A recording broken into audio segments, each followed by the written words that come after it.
Meron pong mainit na usapan ngayon dito sa Pi Network community kung saan ay ang posibleng rebound ng presyo ni Pi Network. Ito ay dahil sa dalawang malalaking catalyst. Una ay ang pagbili ng isang malaking whale na patuloy na nag-a-accumulate ng milyong-milyong Pi coins. At ang pangalawa ay ang inaabangang rare public speech ng co-founder na si Dr. Ching Jiao Fan sa Token 2049 event sa Singapore. Kaya yan po ang siyang ating pag-uusapan sa video na ito. Pero bago po tayo magpatuloy, ay pakibasa na lamang po muna ang disclaimer dito po sa ibaba ng ating screen. Yan, bakit nga ba mahalaga ang speech ni Dr. Ching Jiao Fan? Ayan, sa mga hindi po nakakakilala kay Dr. Ching Jiao Fan, ay isa po siya sa mga co-founders ng Pi Network at kilala bilang tahimik at mas nakatuon sa likod ng eksena. Sa darating po na October 1 at saka 2, magsasalita po siya sa Token 2049 na magiging kanyang unang pagkakataon sa isang malaking public speaking event. Siya ang may hawak ng strategy, governance at ecosystem growth. Kaya inaasahan ng maraming investors na magbibigay po siya ng malinaw na direksyon para sa future o hinaharap ni Pi Network.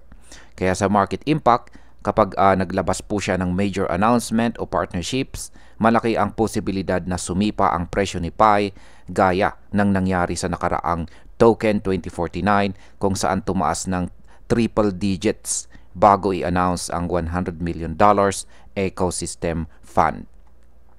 Ano naman ang papel ng whale sa kasalukuyang sitwasyon? Yan, habang humihina ang demand at bumabagsak po ang presyo ni Pi Network ngayong taon, isa pong malaking whale ang patuloy na namimili. Ayon po sa PiScan, bumili siya ng higit 304,000 coins sa isang araw at naglipat pa ng 3.7 million coins sa OKX. Ngayon ay hawak na po niya ang mahigit 371 million coins na nagkakahalaga ng higit $127 million base sa kasalukuyang presyo. Sa market impact, ang malalaki pong pagbili ng whale ay kadalasang nagiging signal ng kumpiyansa sa isang project.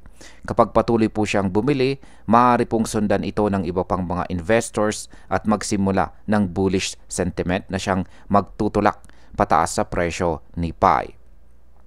Ngayon ay ano nga ba ang posibleng target ng whale na ito? Kung titignan po natin, kapag umakyat ang presyo ni Pi mula 0.34 papuntang $2.6, magiging billionaire ang whale na ito. At dahil ang all-time high ng Pi ay nasa $2.9, possible po niyang makita ang rebound na ito bilang realistic na target. Naniniwala rin siya na maaring sundan ni Pi Network ang yapak ng malalaking coins tulad po ni Bitcoin dahil sa lawak ng kanyang community at saka ecosystem strategy. Kaya sa market impact, kung tama po ang pananaw ng whale, pwedeng lumabas ang malaking rally kapag nagsimulang gumalaw ang presyo papunta sa resistance levels. Ngayon ay may posibilidad ba ng token burn o exchange listing? Isa po sa mga inaasahan ng mga whale at saka investors ay ang posibleng token burn. Yan. At lalo na sa mga unclaimed tokens. Sa nakaraan, nakita natin ang epekto. Epekto po nito ng tumaas ng higit 300% ang presyo ng OKB matapos mag-announce ng malaking burn. Bukod dito, kapag nagkaroon po ng listing si Pi sa mga malalaking exchanges tulad po ng kay Binance or Upbit, malaki ang tsansang tumaas ito ng triple digits. Kaya sa market impact, ang token burn at saka exchange listing ay parehong malaking catalyst. Maaari nitong bigyan ng bagong buhay ang demand para kay Pi at muling magdala ng malakas na rally. Ano naman ang sinasabi ng technical analysis? Sa chart, makikita po ang pagbagsak ng volatility dahil sa pag-narrow. Yan, pag-narrow or lumiliit na Don-chan channels. Ang MACD naman ay nagpapakita po ng bullish divergence at ang RSI ay nasa ilalim pa ng neutral na 50.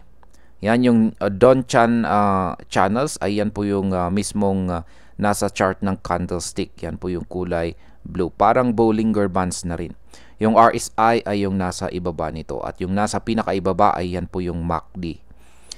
Yan, bukod dito ay nakabuo po si Pi ng double bottom at saka falling wedge pattern na karaniwang nagpapakita ng posibilidad ng rebound. Kung magkatotoo po ito, posibleng umakyat po ang presyo papunta sa resistance level na $1. Sa market impact, ang mga bullish chart patterns na ito ay nagbibigay po ng pag-asa para sa malapit na breakout. Kapag nabasag po ang $1 resistance, maaari pong magtuloy-tuloy ang rally at magbigay ng mas mataas na presyo sa susunod na linggo. Yan, bilang panghuli, para po sa akin, nasa isang critical na punto ngayon si Pi Network. Ang pagsabay po ng whale accumulation at ang darating na speech ni Dr. Ching Jiao Fan ay parehong malaking catalyst na pwede pong magpasimula ng rebound. Ngunit dapat pa rin tayong mag-ingat bilang mga traders at investors dahil hindi pa rin listed sa mga top exchanges si Pi at may patuloy pang daily token unlocks na siyang nagdadagdag ng pressure sa presyo. Ang pinakamatalinong hakbang ay ang bantayan po natin ang galaw bago at pagkatapos po ng Token 2049 event dahil dito po natin makikita kung tuloy-tuloy na ba ang pagbabalik ni Pi or kung mananatili muna siya sa consolidation. At ayan, hanggang dito na lamang po tayo sa video na ito mga ka-crypto. Marami pong salamat sa panonood. Ingat po tayo lagi. At God bless po sa ating lahat.